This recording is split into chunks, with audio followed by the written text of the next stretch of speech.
बिस्मिल्लाहिर्रहमानिर्रहीम। इस मंज़िल दुआ को रोज़ाना अपने घर और कारोबार में बाआवाज़ बुलंद सुने। इससे इंशाअल्लाह ताला आपके घर से हर किस्म का जादू मुकम्मल तौर पर ख़त्म हो जाएगा। ऐसा जादू जो आपके घर के अंदर दफन कर दिया गया है, आपको खिला या पिला दिया गया है, उसकी वजह से आपके घर के अंदर हर वक्त लड़ाई झगड़े की कैफियत है, बेसुकूनी है। इसी तरह आपके कारोबार पर बहुत सख्त किस्म का जादू है, नज़र बद के असरात हैं, जिसकी वजह से आपके कारोबार की बंदिश हो चुकी है, दुकान पर ग्राहकों की बंदिश हो चुकी है, माली मुश्किलात हैं। इसी तरह आप बहुत ज़्यादा बीमार रहते हैं, बहुत से इलाज करवा चुके हैं, बहुत सी मेडिसिन खा चुके हैं, लेकिन आप शिफा याब नहीं हो रहे। आप इस मंज़िल दुआ को रोज़ाना सुनने का मामूल बनाएं। इससे इंशाअल्लाह ताला आपकी हर किस्म की बीमारी मुकम्मल तौर पर ख़त्म हो जाएगी, कारोबार की बंदिश ख़त्म हो जाएगी और आपसे हर किस्म का जादू मुकम्मल तौर पर ख़त्म हो जाएगा। ये मंज़िल पढ़ी जा रही है, आप हजरात इसको तवज्जो के साथ समाअत फरमाएं। इसके बाद इंशाअल्लाह ताला एक खुसूसी दुआ भी होगी, आप हजरात इस दुआ के अंदर भी ज़रूर शामिल रहें। अऊज़ु बिल्लाहि मिनश्शैतानिर्रजीम। बिस्मिल्लाहिर्रहमानिर्रहीम। अल्हम्दुलिल्लाहि रब्बिल आलमीन अर्रहमानिर्रहीम मालिकि यौमिद्दीन इय्याका नअबुदु व इय्याका नस्तईन इहदिना सिरातल मुस्तकीम सिरातल लज़ीना अनअमता अलैहिम गैरिल मग़दूबि अलैहिम वलद्दाल्लीन आमीन। बिस्मिल्लाहिर्रहमानिर्रहीम। अलिफ लाम मीम। ज़ालिकल किताबु ला रैब फ़ीहि हुदल लिलमुत्तक़ीन अल्लज़ीना युमिनूना बिल गैबि व युक़ीमूना अस्सलाता व मिम्मा रज़क़नाहुम युनफ़िक़ून वल्लज़ीना युमिनूना बिमा उन्ज़िल इलैक व मा उन्ज़िल मिन क़ब्लिक व बिल आखिरति हुम यूक़िनून उलाइका अला हुदम मिर रब्बिहिम व उलाइका हुमुल मुफ़्लिहून व इलाहुकुम इलाहुन वाहिद ला इलाहा इल्ला हुवर रहमानुर रहीम। अल्लाहु ला इलाहा इल्ला हुवल हय्युल क़य्यूम ला तअख़ुज़ुहु सिनतुन वला नौम लहू मा फ़िस समावाति व मा फ़िल अर्द मन ज़ल्लज़ी यशफ़उ इंदहु इल्ला बिइज़्निहि यअलमु मा बैना अयदीहिम व मा ख़ल्फ़हुम वला युहीतूना बिशैइन मिन इल्मिहि इल्ला बिमा शाअ वसिअ कुर्सियुहु अस्समावाति वल अर्द वला यऊदुहु हिफ्ज़ुहुमा व हुवल अलियुल अज़ीम। ला इकराहा फ़िद्दीन क़द तबय्यनर रुश्दु मिनल ग़य्य फ़मन यकफ़ुर बित्ताग़ूति व युमिन बिल्लाहि फ़क़द इस्तमसक बिलउरवतिल वुस्क़ा ला इंफ़िसाम लहा वल्लाहु समीउन अलीम। अल्लाहु वलियुल्लज़ीना आमनू युख़रिजुहुम मिनज़्ज़ुलुमाति इलन-नूर वल्लज़ीना कफ़रू औलियाहुमुत ताग़ूत युख़रिजूनहुम मिनन-नूरि इलज़्ज़ुलुमात उलाइका अस्हाबुन नारि हुम फ़ीहा ख़ालिदून। लिल्लाहि मा फ़िस समावाति व मा फ़िल अर्द व इन तुब्दू मा फ़ी अनफुसिकुम औ तुख़्फ़ूहु युहासिबकुम बिहिल्लाह फ़यग़फ़िरु लिमन यशाअ व युअज़्ज़िबु मन यशाअ वल्लाहु अला कुल्लि शैइन क़दीर। آمن الرسول بما أنزل إليه من ربه والمؤمنون كل آمن بالله وملائكته وكتبه ورسله لا نفرق بين أحد من رسله وقالوا سمعنا وأطعنا غفرانك ربنا وإليك المصير لا يكلف الله نفسا إلا وسعها لها ما كسبت وعليها ما اكتسبت ربنا لا تؤاخذنا إن نسينا أو أخطأنا ربنا ولا تحمل علينا إسرا كما حملته على الذين من قبلنا ربنا ولا تحملنا ما لا طاقة لنا به واعف عنا واغفر لنا وارحمنا أنت مولانا فانصرنا على القوم الكافرين شهد الله أنه لا إله إلا هو والملائكة وأولو العلم قائما بالقسط لا إله إلا هو العزيز الحكيم قل اللهم مالك الملك تؤتي الملك من تشاء وتنزع الملك ممن تشاء وتعز من تشاء وتذل من تشاء بيدك الخير إنك على كل شيء قدير تولج الليل في النهار وتولج النهار في الليل وتخرج الحي من الميت وتخرج الميت من الحي وترزق من تشاء بغير حساب إن ربكم الله الذي خلق السماوات والأرض في ستة أيام ثم استوى على العرش يغشي الليل النهار يطلبه حثيثا والشمس والقمر والنجوم مسخرات بأمره ألا له الخلق والأمر تبارك الله رب العالمين ادعوا ربكم تضرعا وخفية إنه لا يحب المعتدين ولا تفسدوا في الأرض بعد إصلاحها وادعوه خوفا وطمعا إن رحمة الله قريب من المحسنين قل ادعوا الله بدعوا الرحمن أياما تدعوا فله الأسماء الحسنى ولا تجهر بصلاتك ولا تخافت بها وابتغ بين ذلك سبيلا وقل الحمد لله الذي لم يتخذ ولدا ولم يكن له شريك في الملك ولم يكن له ولي من الذل وكبره تكبيرا أفحسبتم أنما خلقناكم عبثا وأنكم إلينا لا ترجعون فتعالى الله الملك الحق لا إله إلا هو رب العرش الكريم ومن يدع مع الله إلها آخر لا برهان له به فإنما حسابه عند ربه إنه لا يفلح الكافرون وقل رب اغفر وارحم وأنت خير الراحمين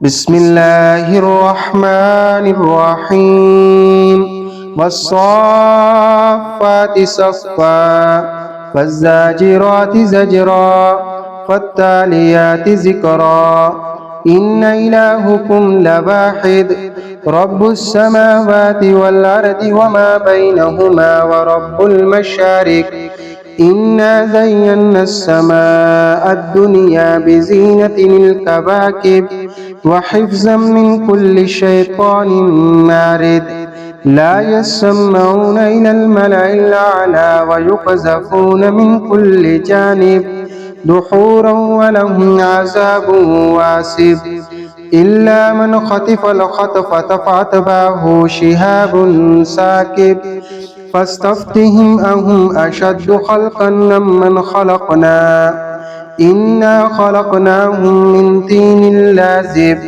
يا معشر الجن والإنس إن استطعتم أن تنفذوا من أقطار السماوات والأرض فانفذوا لا تنفذون إلا بسلطان فبأي آلاء ربكما تكذبان يرسل عليكما شواظ من نار ونحاس فلا تنتصران فبأي آلاء ربكما تكذبان فإذا انشقت السماء فكانت وردة كالدهان فبأي آلاء ربكما تكذبان فيومئذ لا يسأل عن ذنبه إنس ولا جان فبأي آلاء ربكما تكذبان لو أنزلنا هذا القرآن على جبل لرأيته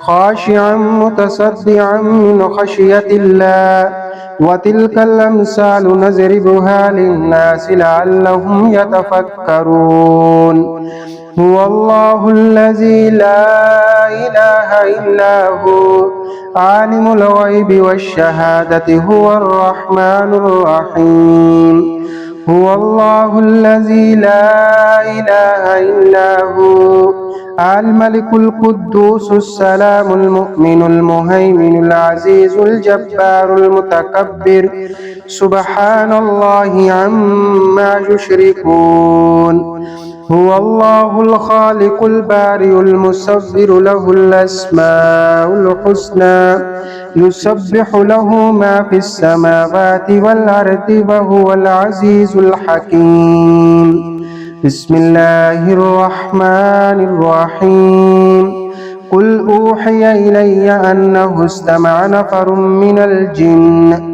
من الجن فقالوا إنا سمعنا قرآنا عجبا يهدي إلى الرشد فآمنا به ولن نشرك بربنا أحدا وأنه تعالى جد ربنا ما اتخذ صاحبة ولا ولدا وأنه كان يقول سفيهنا على الله شططا بسم الله الرحمن الرحيم قل يا أيها الكافرون لا أعبد ما تعبدون ولا أنتم عابدون ما أعبد ولا نعبد ما عبدتم ولا أنتم عابدون ما أعبد لكم دينكم ولي دين بسم الله الرحمن الرحيم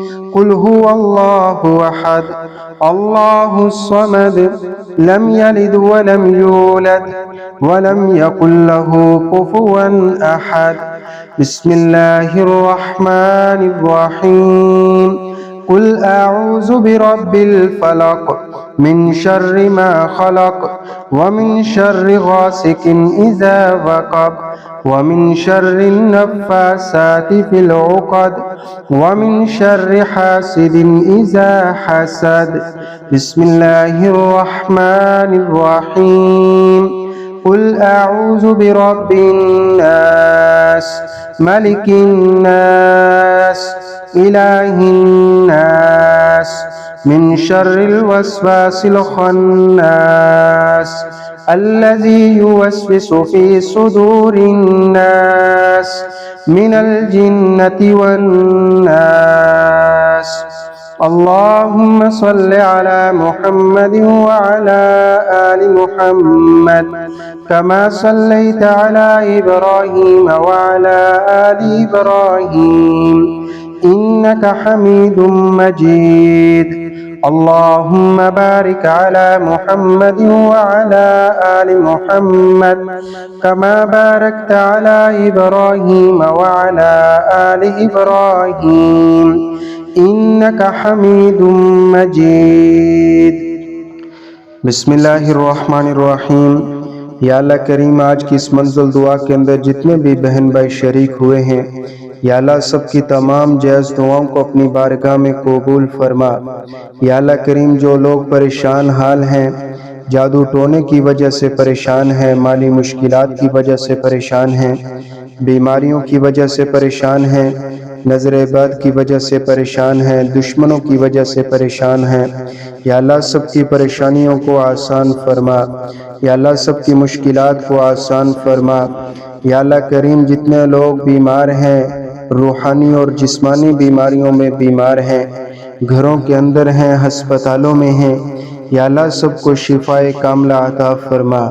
یا اللہ اپنی محبت کے صدقے، اپنی رحمت کے صدقے سب کو شفاء عطا فرما۔ یا اللہ کریم، جتنے لوگوں نے مجھ عاجز فقیر سے دعاؤں کے لیے کہا ہے، میں فقیر انسان ان سب کے حق میں دعا مانگتا ہوں۔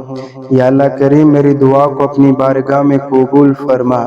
یا اللہ کریم، جو لوگ کاروبار کی بندش کی وجہ سے پریشان حال ہیں، کاروبار کی بندش ہو چکی ہے، گاہک نہیں آتے، مالی مشکلات ہے، رزق کے اندر تنگ دستی ہو چکی ہے، رزق کے اندر برکت نہیں ہے، یا اللہ کریم سب کے کاروبار کے اندر ترقی عطا فرما۔ یا اللہ کریم، سب کے کاروبار کے اندر ترقی نصیب فرما۔ یا کریم الرحیم اللہ، اپنی رحمت کے صدقے سب کو رزق حلال عطا فرما، رزق وافر عطا فرما۔ یا اللہ کریم، ایسا رزق عطا فرما کہ جس کی وجہ سے ہم کسی کے محتاج نہ رہیں۔ یا اللہ کریم، اپنے گھر کا، اپنے در کا محتاج بنا۔ یا اللہ کریم، جو لوگ پریشان حال ہیں، کسی بھی پریشانی میں ہیں، یا اللہ تو سب کے دلوں کے حال کو جانتا ہے۔ یا اللہ کریم، سب کی پریشانیوں کو آسان فرما۔ یا اللہ کریم، جو لوگ بے روزگار ہیں، یا اللہ انہیں روزگار حلال عطا فرما۔ یا کریم الرحیم اللہ، جتنے بھی بہن بھائی اولاد کی وجہ سے پریشان حال ہیں، یا اللہ سب کی اولاد کو نیک اور صالح بنا، اولاد کو ہدایت نصیب فرما۔ یا اللہ کریم، جو بہن بھائی بے اولاد ہیں، اولاد کی تمنا رکھتے ہیں، یا اللہ سب کی جھولیوں کو بھر دے۔ میرے پیارے اللہ، اپنے حبیب محمد عربی صلی اللہ علیہ وسلم کی رحمت کے صدقے سب کی جھولیوں کو بھر دے۔ میرے مالک اللہ، سب کو اولاد نرینہ عطا فرما۔ یا اللہ کریم، لوگ بہت پریشان حال ہیں، بہت سے علاج کروا چکے ہیں، یا اللہ تیری رحمت کا آسرا لیے بیٹھے ہیں اور تجھ سے امید لگائے بیٹھے ہیں۔ یا اللہ یقیناً تو سب کی جھولیوں کو بھرنے والا ہے۔ یا اللہ کریم، اس منزل کے صدقے سب کی جھولیوں کو میرے مالک اللہ بھر دیجئے۔ یا اللہ کریم، اولاد نرینہ عطا فرما۔ یا کریم الرحیم اللہ، اپنی رحمت کے صدقے ہمارے گناہوں کو معاف فرما۔ یا اللہ کریم، جو گناہ ہم سے جان بوجھ کے ہوئے یا انجانے میں ہوئے، یا اللہ ہم سارے گناہوں سے توبہ کرتے ہیں۔ یا اللہ ہم کمزور ہیں، یا اللہ ہم سے گناہ ہو جاتے ہیں، یا اللہ آپ بہت بڑے رحیم ہیں، آپ گناہوں کو معاف کرنا پسند فرماتے ہیں۔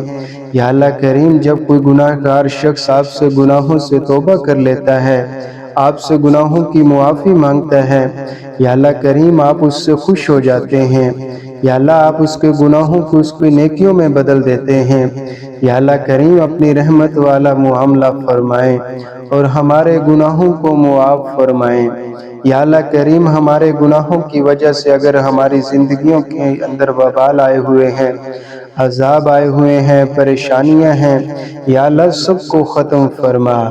یا اللہ اپنے حبیب محمد عربی صلی اللہ علیہ وسلم کے صدقے ہماری دعاؤں کو اپنی بارگاہ میں قبول فرما۔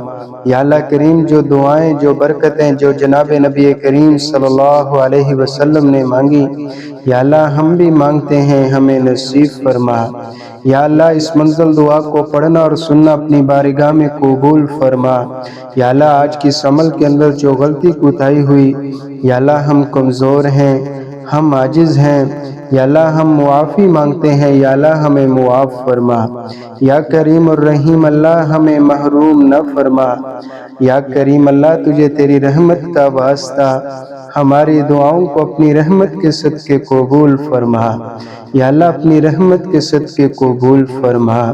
صلی اللہ تعالی علی خیر خلقہ محمد وعلی آلہ واصحابہ اجمعین برحمتک یا ارحم الراحمین۔